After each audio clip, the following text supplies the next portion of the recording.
Duncan Mansion, also known as Duncan Manor, is one of the first Italianate farmhouse built in McLean County. The manor was built around the time of 1869 by a livestock dealer named William R. Duncan, who moved to the Towanda area from Clark County, Kentucky in late 1863 during the Civil War. The manor was occupied by Duncan and his family for a few years before he passed away due to an illness in the autumn of 1876. Since then, the house has been rented out to many tenants. One in particular, whose name is Ed Rascale, wrote about his childhood memories in the house and stated that this house was one of the crane your neck and make guesses landmarks along Route 66. The house also was a source of vandalism over the years it has been abandoned.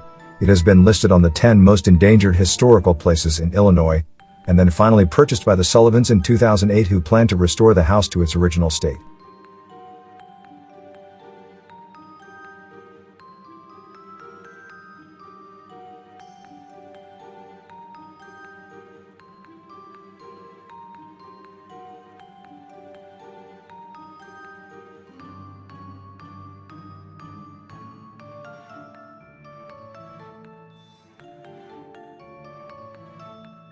The house is built overlooking the railroad and an old state road which Jesse Fell had established between Bloomington and Towanda. The house faces northwest and has 2 towers that are each capped with a bracketed roof. The towers are 3 stories high with double light round capped windows on the lower 2 floors. The main entrance, which is no longer used due to the decrepit state of the house, is located between the 2 towers. Above the entrance is another triple window that lights the monumental staircase inside. The first floor contains 4 rooms and a large central hallway. Located in the central hallway is the grand staircase. The second floor is similar to design as the first. 3 bedrooms are accessible to the hall, but the south room is only reached from the kitchen stairs, or the attic above. The third floor is called the tower room, which have now been finished. Behind the room is an open storage space which the remains of the chimney stacks can be seen. John Drury, an Old Illinois Houses editor, commented on a feature of a second-story secret room.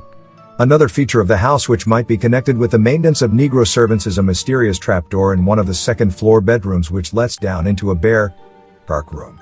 Although numerous Old Illinois houses, especially in the southern part of the state, have these trapdoors leading to secret rooms, the use of this somewhat bizarre arrangement has never been satisfactorily explained.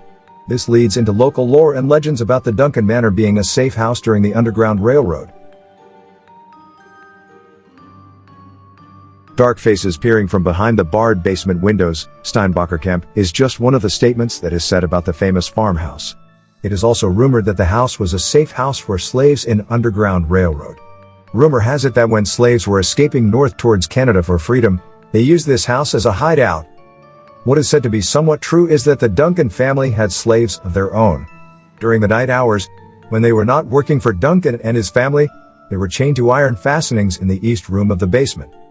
Popular beliefs today, though, recall people having paranormal experiences at the house, hearing unexplainable noises, flying objects or objects moving on their own, or being touched while there. Aside from the obvious problems of date, and the difficulty of a prominent 19th century gentleman with 6 children, keeping anyone chained in his cellar in secret was a hard task. The 1870 census shows that everyone living in the Duncan house was of European background. This included Duncan's immediate family, wife, and children. An English-born herdsman, wife and son, a 19-year-old maid and gardener, and 2 Swedish farmhands that helped with Duncan's short-horn cattle. As many people's beliefs still stammer about the truth of the farmhouse being a big part of America's rich history, the manor being part of the Underground Railroad is just an urban legend. There are many stories about the tunnel from the house to a barn, and a treasure room below a second-floor bedroom that fuel the legend. The secret room below the bedroom was no more than a cistern for a first-floor bathtub. Regardless of its folklore past and many rumors about the house being haunted, Towanda Meadows recognized the manor as one of the finest farmhouses ever built in Illinois. Its Italianate architectural style has people looking over it from afar. It was not the first Italianate farmhouse in McLean County. The first belonged to Home Park Place, built in 1869 by Nelson Jones, another Towanda Township stockman. In 2008, Diane and Bud Sullivan purchased the house in March. They claimed bankruptcy in 2011 and the house fell into foreclosure. During its 140 years of existence, tenants have ignored maintenance and covered up key details to the house. After many years, The house was then left vacant for some time. Vandals harmed the historic nature of the house by taking hammers and destroying windows, one-of-a-kind details to the house, and destroyed parts of the famous staircase. Lois McKinney, a former tenant of the manor, lived in the house for 15 years throughout the 1960s-70s. She recalls the house not having proper insulation, being cold as an icebox in the winter, and baking in the summer. McKinney does state that she never had any experiences happen to her or her family during those 15 years, breaking another urban legend of the house being haunted. Currently, the home is owned by David and Randy Howell.